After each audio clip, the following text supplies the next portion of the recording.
मैंने कई बार ऐसा देखा है कि लोग डर जाते हैं और उससे भी ज़्यादा इंटरेस्ट पे दूसरी जगह से पैसा उठा करके उस बैंक को चुका देते हैं। और ये बैंक जितने भी हैं, जो NBFCs हैं या कोई एप्लीकेशन से आप लोन दे रहे हो, तो ये आप लोगों का कुछ भी नहीं बिगाड़ सकते हैं। सुप्रीम कोर्ट ने 2019 में ये पूरे तरीके से क्लियर कर दिया है कि अगर कोई पर्सन लोन की रीपेमेंट नहीं कर रहा है तो ये पूरे तरीके से सिविल मामला है। इसके अंदर किसी भी तरीके से इसको क्रिमिनल एंगल ना दिया जाए। तो इस तरह से कोई व्हाट्सएप के ऊपर नोटिस होता है तो आप उसको इग्नोर कर सकते हैं।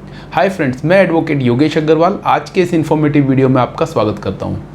फ्रेंड्स, आज मैंने फेसबुक पर एक वीडियो देखा जिसमें एक पर्सन लोगों को यह सलाह दे रहा है कि अगर आपने लोन लिया है तो उसको वापस करने की ज़रूरत नहीं है। और ये बैंक जितने भी हैं, जो NBFCs हैं या कोई एप्लीकेशन से आप लोन ले रहे हो, तो ये आप लोगों का कुछ भी नहीं बिगाड़ सकते हैं। दोस्तों, इस तरह की मिसलीडिंग इन्फॉर्मेशन के चक्कर में आकर के आप अपना फ्यूचर में बहुत भारी नुकसान मत कर लेना।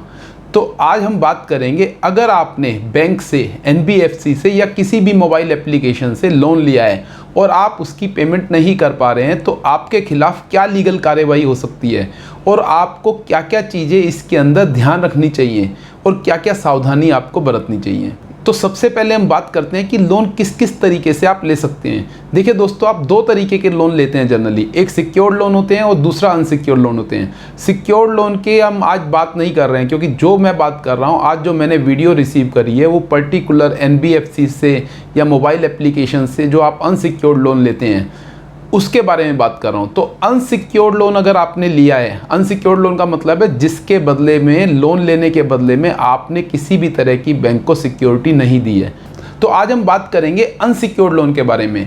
अनसिक्योर्ड लोन जो आपने किसी मोबाइल एप्लीकेशन से या फिर किसी NBFC से या किसी बैंक से लिया है और अब आप उस लोन को नहीं चुका पा रहे हैं। देखिए दोस्तों, जब भी आप इस तरह के लोन लेते हैं तो मैंने जनरली देखा है, जब आप उनको नहीं चुकाते हैं तो आपके पास सबसे पहले नोटिस आने शुरू होते हैं। अब नोटिस किस तरीके से आ रहा है ये बहुत इंपॉर्टेंट है। पिछले कुछ टाइम में मैंने मोबाइल पे ऐसी एप्लीकेशंस देखी हैं जिनका कोई वजूद नहीं है और वो आपको व्हाट्सएप के ऊपर नोटिस भेजना शुरू कर देती हैं। ये जनरली चाइनीज़ कंपनी थी। दोस्तों, अगर आपको इस तरह से कोई व्हाट्सएप के ऊपर नोटिस होता है तो आप उसको इग्नोर कर सकते हैं।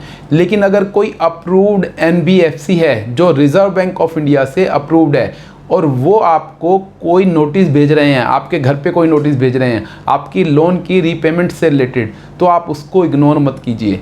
आपको उसके अंदर कुछ प्रॉब्लम्स हो सकती हैं। तो आज हम डिस्कस करेंगे, अगर आप किसी लोन की रीपेमेंट नहीं कर पा रहे हैं तो आपको क्या प्रॉब्लम आप फ्यूचर में आ सकती है।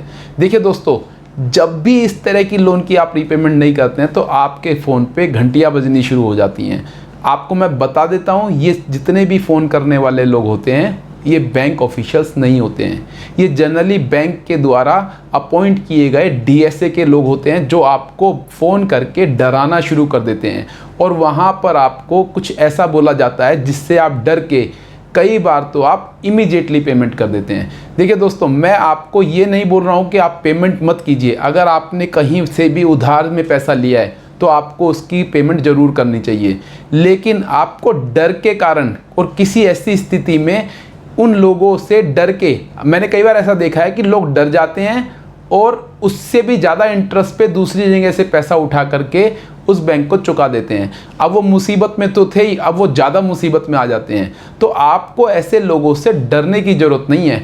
अगर वो आपको इस तरह की थ्रेटनिंग कॉल करते हैं तो आप उनकी पुलिस में भी कंप्लेंट कर सकते हैं और उनके खिलाफ कार्रवाई भी कर सकते हैं। अब बात आती है कि ये लोग जब आपको फ़ोन करते हैं और आपको ये बोल करके डराते हैं कि हम आपके खिलाफ कोर्ट के अंदर क्रिमिनल कार्रवाई करेंगे। देखिए दोस्तों, अगर आपने बैंक से कोई लोन लिया है और आप उसकी रीपेमेंट नहीं कर पा रहे हैं तो सबसे पहले जान लीजिए ये पूरे तरीके से एक सिविल मामला है।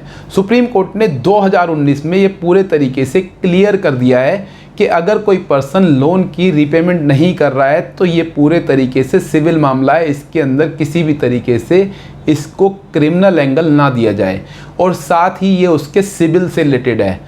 अगर आपने लोन की रीपेमेंट नहीं करी है तो बैंक आपका सिविल पॉइंट्स को घटा करके नीचे ले आएगा और फ्यूचर में आपको उससे लोन मिलने में समस्या होगी। इसके अलावा बैंक आपके खिलाफ सिविल कोर्ट में केस दायर करके आपके खिलाफ सिविल डिक्री ले सकता है और आपसे पैसे वसूल सकता है, लेकिन इसके लिए एक बहुत लंबा प्रोसीजर है, वो उनको फॉलो करना होगा। और जनरली मैंने देखा है कि बैंक इस तरह के प्रोसीजर को फॉलो करने में बहुत टाइम लगाते हैं।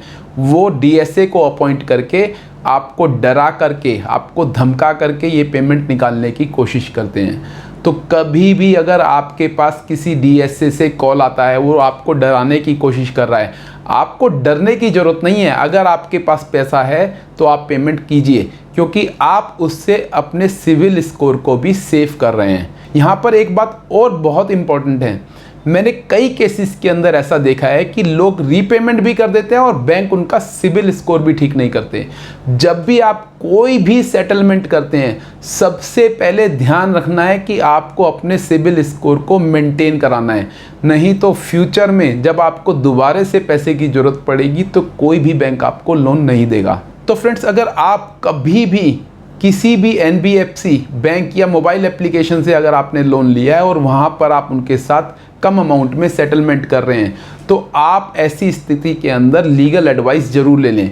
क्योंकि मैंने ऐसा होता हुआ देखा है कि पहले लोग कम अमाउंट में सेटलमेंट कर लेते हैं कि आपने मान लीजिए बैंक से 2 लाख रुपए लिया था और बैंक ने अब आपको ऑफ़र करी कि हम आपका सारा इंटरेस्ट ख़त्म कर देंगे और आपसे हम जो 2 लाख रुपए बनता है उसके बदले में 1.5 लाख रुपए एक्सेप्ट कर लेंगे। और आपको लगता है कि ये तो फ़ायदा हो गया, हमने लोन लिया था और हमारे को अब कम अमाउंट के अंदर लोन की रीपेमेंट करने को सेटलमेंट मिल रही है। देखिए दोस्तों, बैंक यहाँ पर आपके साथ सेटलमेंट तो कर रहा है, लेकिन इस सेटलमेंट के बदले में वो आपका पूरा का पूरा सिविल स्कोर ख़राब कर देगा। तो कभी भी वन टाइम सेटलमेंट में भी अगर जाते हैं तो आप टर्म्स एंड कंडीशन को अच्छे से जांच लें और बैंक से इस चीज़ की एश्योरिटी ज़रूर ले लें कि अगर आप पेमेंट करेंगे तो आप उनके सिविल स्कोर को मेंटेन करके देंगे। तो आज मैंने आपको ये बताया कि अगर आपने किसी बैंक से लोन लिया है, एनबीएफसी से लोन लिया है या मोबाइल एप्लीकेशन से लोन लिया है, और आप रीपेमेंट के टाइम पे किस तरीके से इसको सेटल करें अगर आप उसको पैसा लौटाना चाहते हैं।